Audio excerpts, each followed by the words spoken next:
When examined as in anything except legal terms, political terms, peace is unknown to human communities. The most peaceful communities swarm with rivalries, intrigues, jealousies, and envy. When these things become corporate, you have war.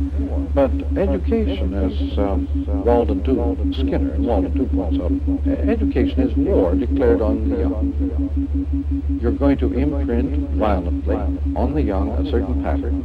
That is war.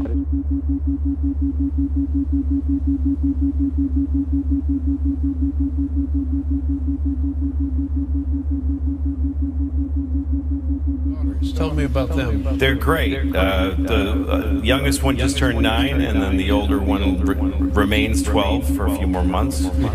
And they're good. I mean, this week is testing week at schools. We hear a lot about them. Yep. Yeah. So they're in 3 days of extensive standardized testing. And what are the consequences of the standardized testing? Well, the way I understand it, if the school's kids don't test well, they burn the school down. So it's pretty high pressure. A lot of pressure on the kids. Yeah. Wow. And the tests are written by people that nobody knows who they are. It's very secretive. And the questions are, because they have to prepare for these tests for a long time. A lot of the year is about the tests. Teaching for the test. Teaching to the test, they call it, because they decided there's a new way kids should think, and we're going to prove they're thinking it by having them pass these tests, or we burn the school down. So, anyway, my kids kind of panic when they're in these, which is okay.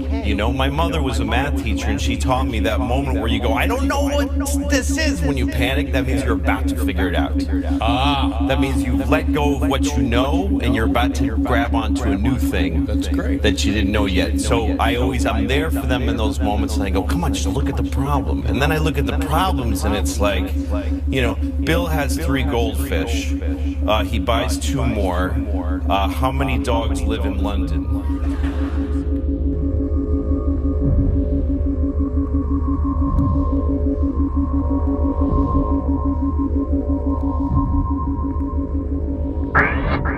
Hello, Bob? Are you with me? Of course. Are you willing to entertain a few concepts? I am always receptive to suggestions. Fine. Think about this, man. How do you know you exist? What the hell is he doing? I think he's talking to. Well, of course I exist. But how do you know you exist? It is intuitively out. Intuition is no proof. What concrete evidence do you have that you exist? Well, I think, therefore I am. That's good. That's very good. But how do you know that anything else exists? My sensory apparatus reveals it to me. Right. This is fun. Now listen. Here's the big question.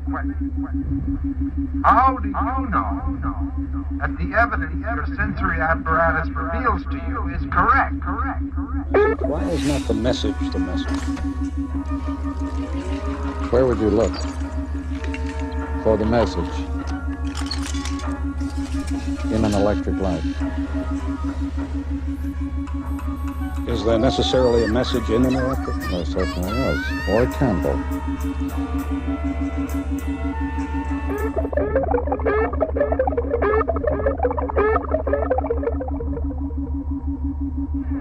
What I'm getting at is this. The only experience that is directly available to you is your sensory data. And this sensory data is merely a stream of electrical impulses that stimulates your computing center. In other words, all that I really know about the outside world is relayed to me through my electrical connection. Exactly. Why? That would mean that I really don't know what the outside universe is like at all, for certain. That's it.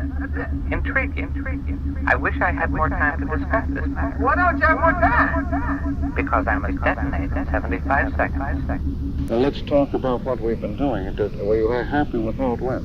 Yeah, I got all sorts of little things. Because I'm just going to drop in the little things as we go on. Yeah. Now, remember, a mosaic is an interface. And the telegraph press creates no storylines. Don't look for storylines. Really not. Look for the interface, because the interface is touch, is tactility. Consider this next question very carefully. What is your one purpose in life? To explode, of course. You can only do it once, right? That is correct. You wouldn't want to explode on the basis of false data, would you? Of course not. Well then, you've already admitted that you have no real proof of the existence of the outside universe. Yeah, well. So you have no absolute proof that Sergeant Pinback wanted you to detonate. I recall distinctly the detonation order. My memory is good on matters like these. Of course you remember it, but all you're remembering is merely a series of sensory impulses which you now realize have no real definite connection with outside reality. True. But since this is so, I have no proof that you are really telling me all this. Very few people know that touch is integral. That's all beside the point. I mean, the concept is valid no matter where it originates. And that connection of storyline destroys interval and destroys participation. So if you detonate in 9 seconds, you could be doing so on the basis of false data. I have no proof it was false data. You have no proof it was correct data. I must think on this further.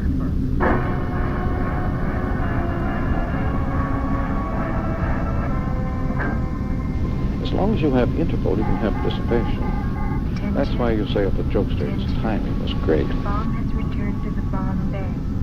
The destruction sequence. What is very little understood about the electronic age is that it angelizes man. It disembodies him. It turns him into software. It just that it angelizes man. It disembodies him. It turns him into software.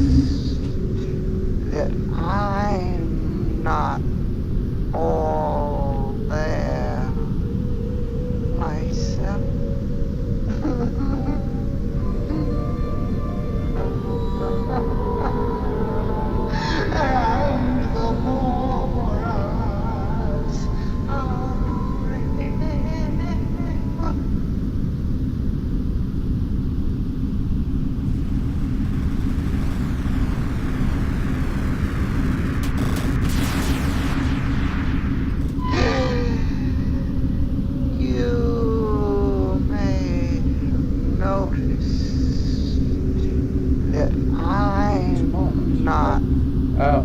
are on the air, and on the air we do not have any physical body.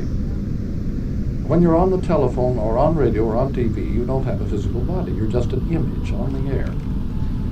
When you don't have a physical body, you're a discarnate being. You have a very different relation to the world around you. And this, I think, has been one of the big effects of the electric age. It has deprived people really of their private identity.